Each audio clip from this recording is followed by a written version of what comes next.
معانا النهارده عربية قعدت سنتين وما شفناهاش تاني.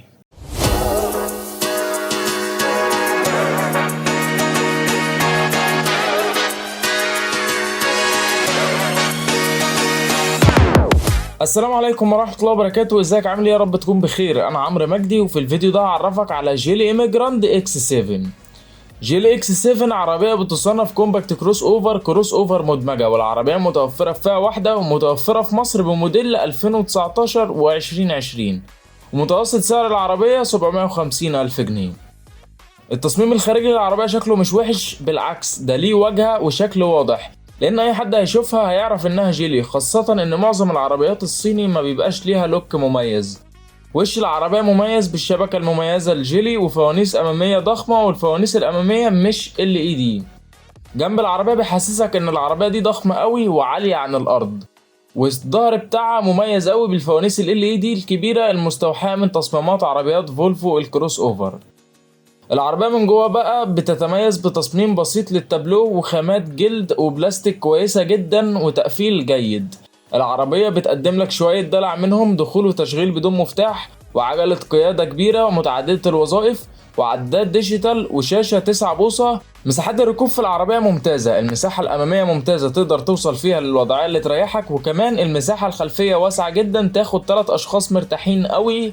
مفيش نفق فتيس، ومساحة الأرجل والرؤوس واسعة.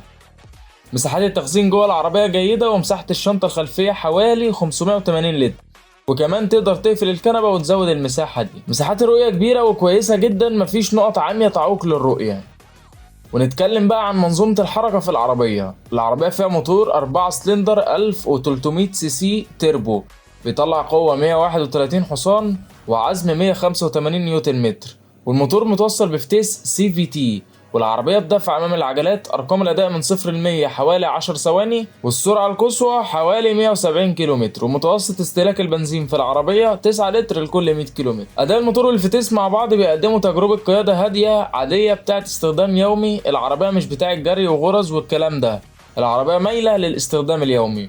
وعندك فيه لاج في الطلعة، وده عادي علشان التربو بتاع العربية. هو الأداء مش رياضي، ولكن العربية لما تدوس عليها في وقت زنقة في حالات الطوارئ هتسعفك، مش هتقول لأ. بالنسبة لنظام التعليق في العربية مايلة للراحة أكتر من الثبات. العربية بتمتص النار والمطبات بشكل ممتاز، ومريحة على السرعات المنخفضة والمتوسطة. على السرعات العالية بقى العربية فيها بادي رول واضح، وطبعا ده طبيعي علشان حجم العربية مع نظام التعليق الطري ده. ولما تيجي تاخد منعطفات ومطبات عالية على سرعة هتحس إن العربية بتنط منك.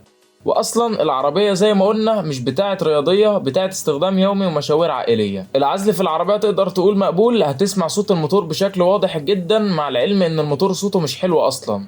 وعزل الضوضاء والعفشه والهواء مقبولين. اخر نقطه وهي انظمه الامان. العربيه واخده 5 نجوم امان في الاختبارات الصينيه، ودي ما تعتمدهاش قوي مادام مش واخداهم من الاختبارات الاوروبيه. العربيه فيها 2 اير باج، وABS نظام منع انغلاق الفرامل، وEBD نظام توزيع قوه الفرمله على العجلات، وESP نظام الثبات الالكتروني، وبريك اسيست نظام بيديك كامل قوه الفرمله قبل ما رجلك توصل لاخر الدواسه في حالات الطوارئ، وتراكشن كنترول نظام توزيع القوه على العجلات علشان مفيش عجله يروح لها قوه زياده وتلف على الفاضي. وبكده نكون عرفنا جيلي ايميجراند اكس 7 بتقدم ايه، وايه اهم المواصفات اللي فيها. العربيه دي بتقدم لك تصميم خارجي وداخلي شكلهم حلو، وخامات وتقفيل كويسين، ومساحات ركوب واسعه، ومساحات تخزين كتيره، ومساحات رؤيه حلوه، وأنظمة أمان أساسية بالإضافة لفتحة السقف. والعربية موجهة للراحة وللعائلية.